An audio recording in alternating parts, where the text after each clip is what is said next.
Good morning, everyone. I'm just getting up.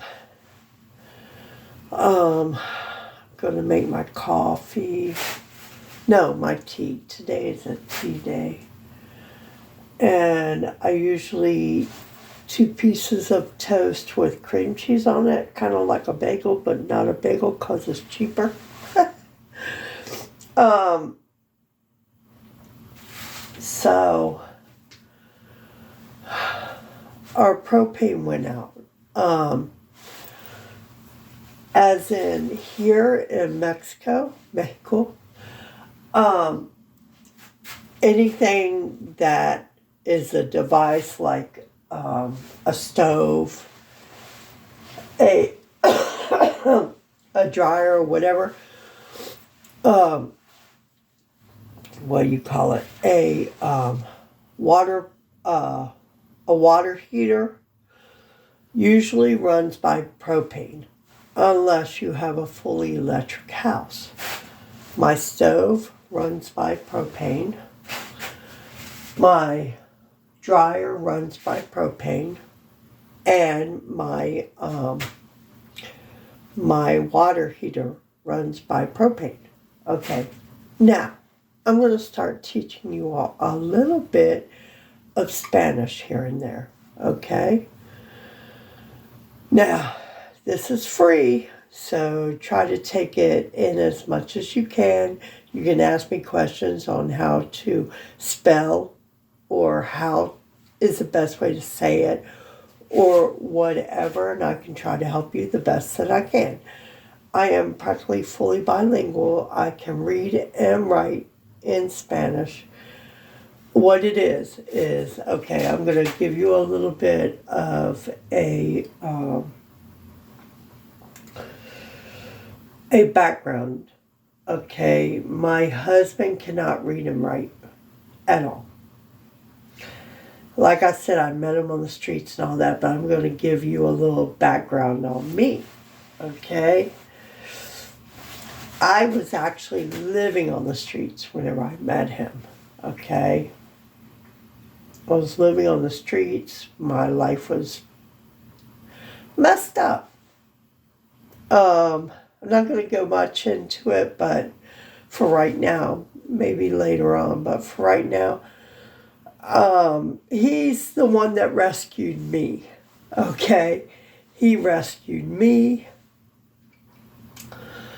And so if you think about it, it was him, the, as they want to call it, undocumented person, or, however you want to say it. I like to say undocumented. He was the one that rescued me off the streets.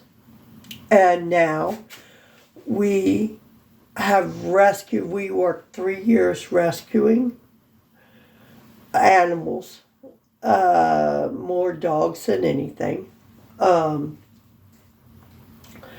We were working from 2017 till 2020.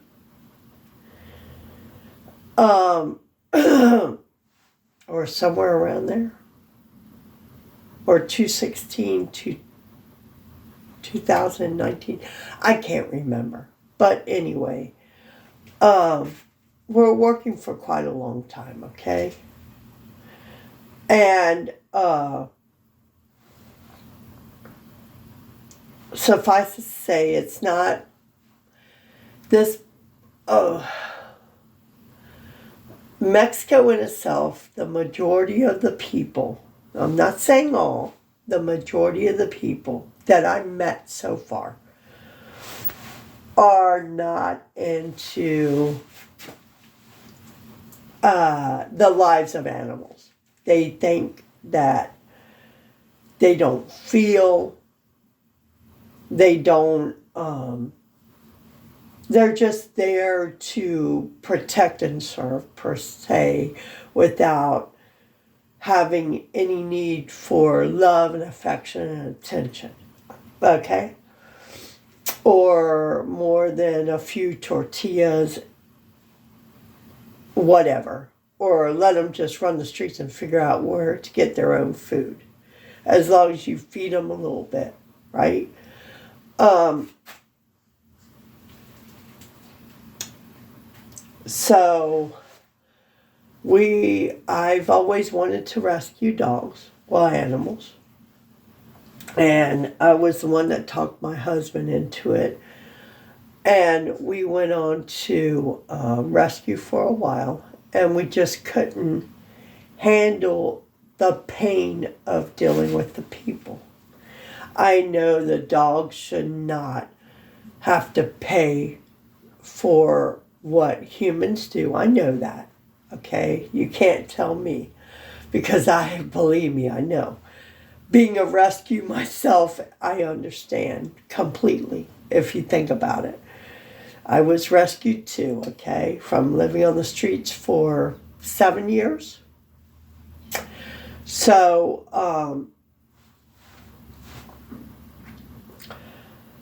I understand, but it was just, he was the main one doing it, okay? And, there was a lot of detail-oriented stuff that, like, well, I'm not going to say detail-oriented, I'm going to say aggressive people. There was a lot of aggressive people that would have guns, knives, machetes, stuff like that. Okay, and Arnulfo it was very scary for him. Okay. I was the one that really could handle stuff like that because I did live on the streets for so long.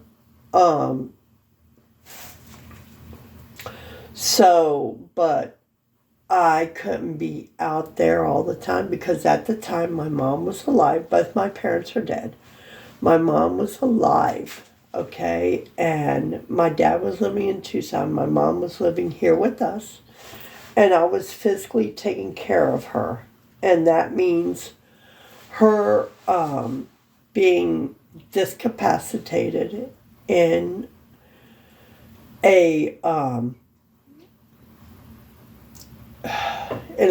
bed, at the time not a hospital bed, but a normal bed, but not being able to walk much. She had a thing called Sjogren's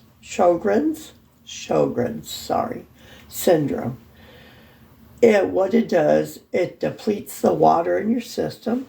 Okay, there's a big battle in your body. Okay, it's a autoimmune deficiency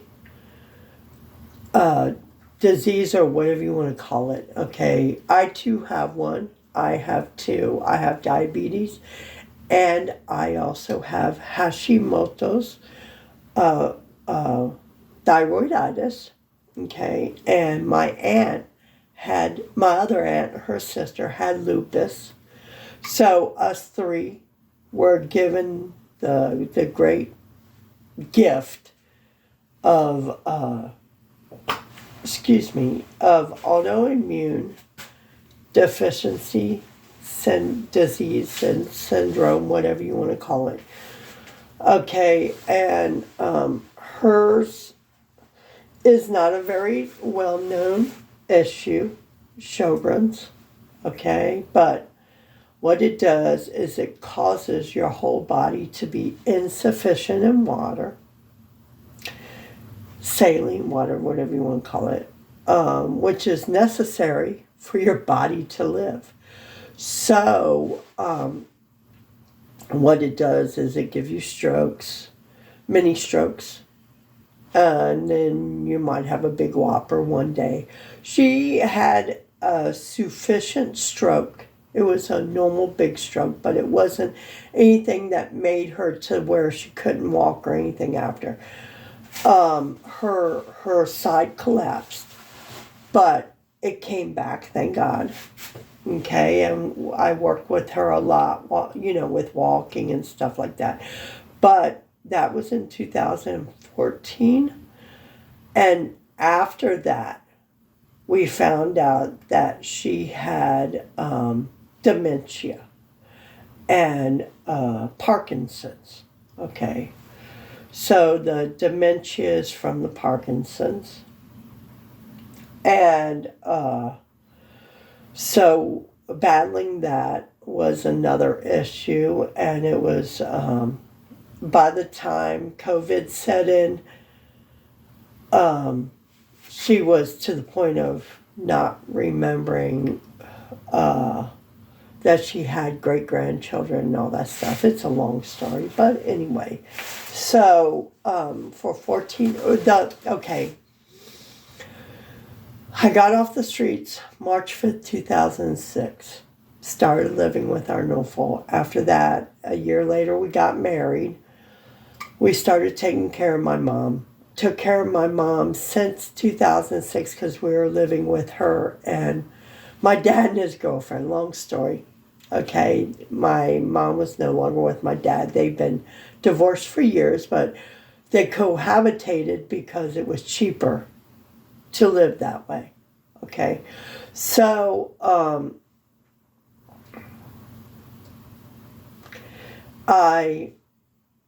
I was taking care of my mom for 14 years. Okay, I was doing drugs before that, before I met Arnulfo, for 13 years. So I kind of jumped from one to the other from because automatically the minute that we got together, it wasn't but a few months afterwards that we started living with my mom and my dad and his girlfriend. Okay. And long story after that, we ended up going to Maryland, coming back, and all this stuff. He self-deported in 2010, so that's why we're here. It was after the 20-year deportation that he got. Yes, he went back and all that stuff, okay? But anyway, by the way, I have ADHD and sometimes I'll forget where I'm at in a conversation. So right now I'm forgetting where I was at in this conversation, why I even got here. Okay, I know there was a reason, I just can't remember what it is. I'm going to go down a little bit, okay, with this. And I'm sorry, guys, for all the movement. I'm going to sit down for a little bit because my back is hurting. Okay, anyway, I'm trying to recoup my brain here. Remember what I was talking about. Him rescuing me. And anyway, so we took care of my mom, me and him, for 13 years. And she died during COVID, from COVID. I almost lost my husband from COVID too. We were all three sick. He got sick first and I got sick afterwards. And then she ended up getting sick from it because even though we were masking and all that, what happened was, and it has nothing to do with putting masks and all that on, really, excuse me, what happened was there was a point where I tried to get her from the bed to a chair, a recliner that we still have of hers, that Melly now sleeps in, our son, because he loves it. He doesn't want a normal bed. Anyway,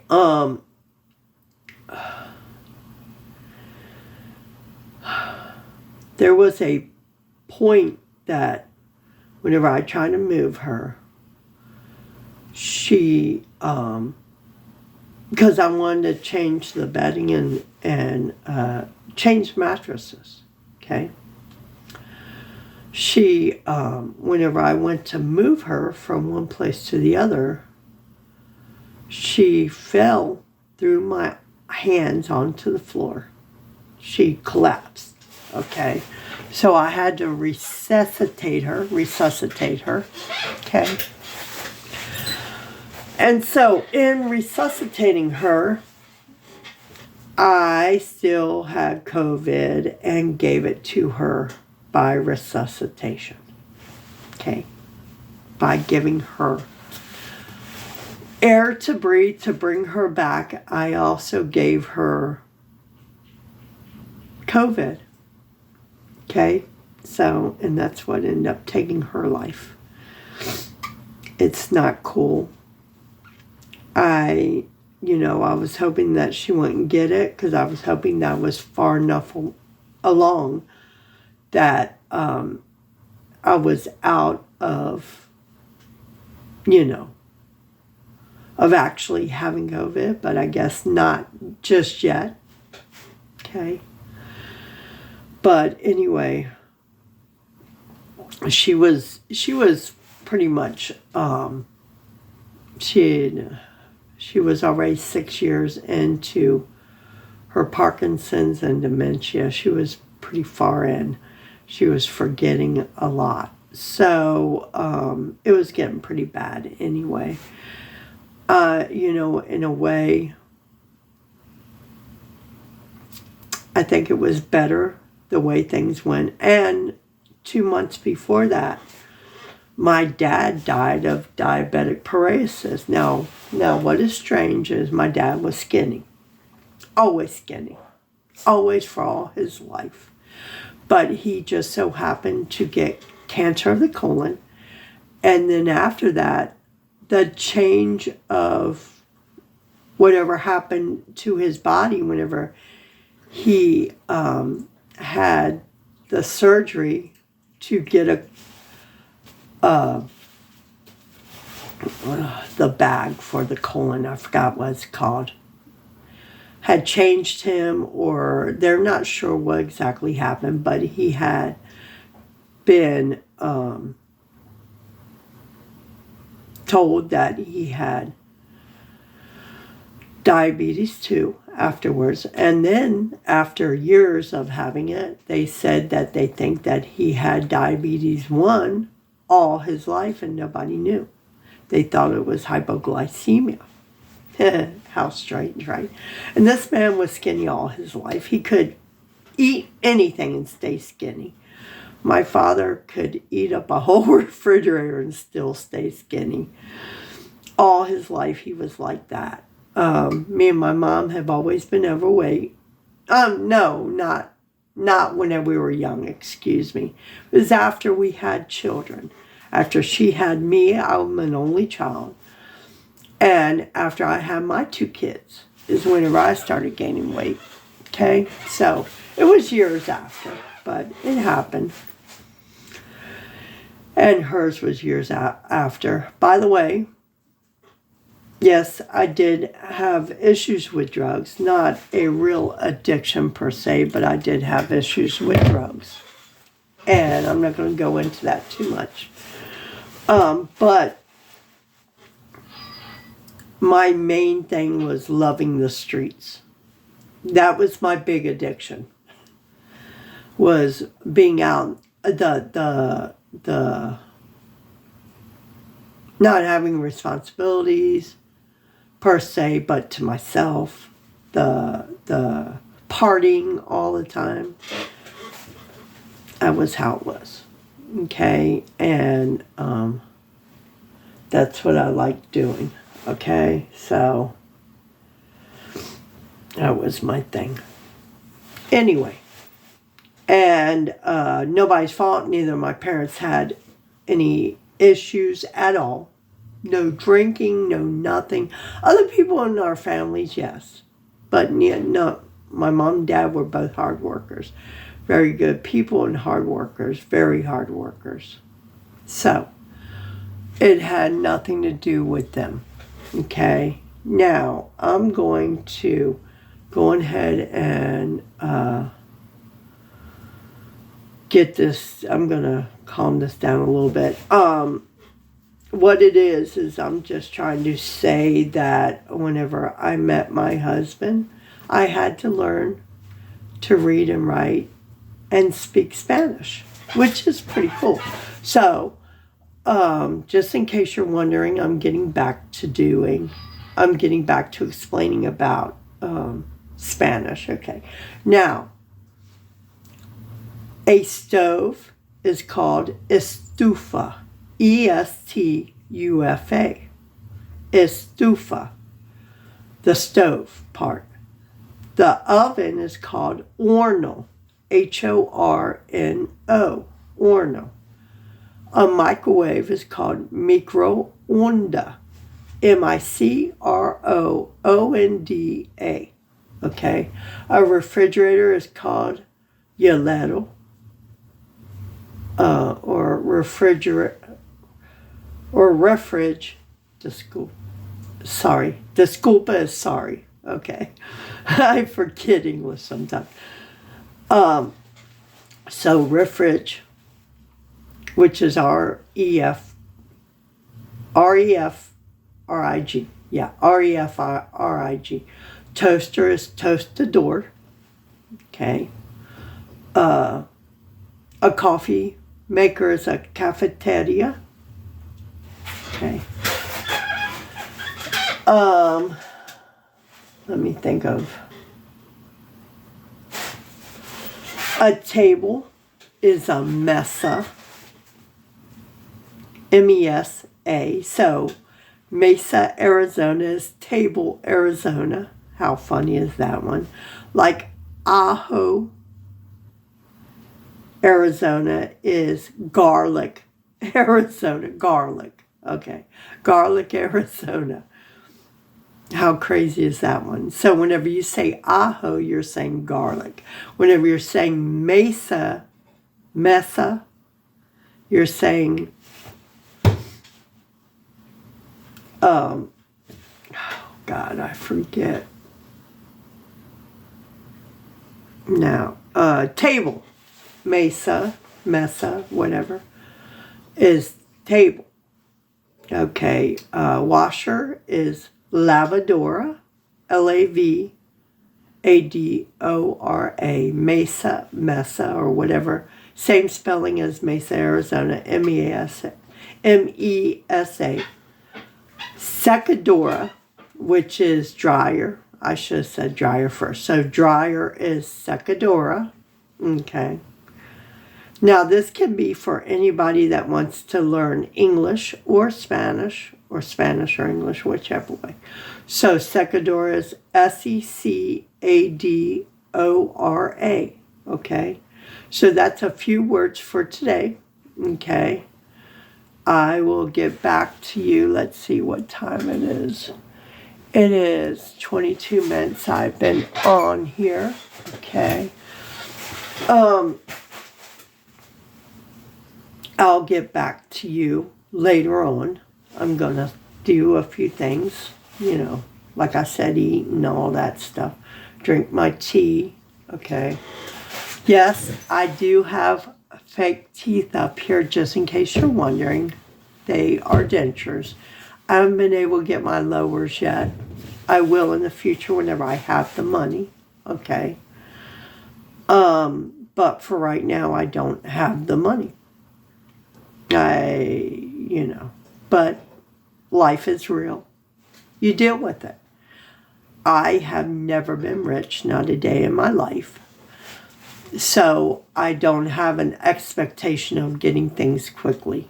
I just have an acceptance of situations and life and how things go. Processes.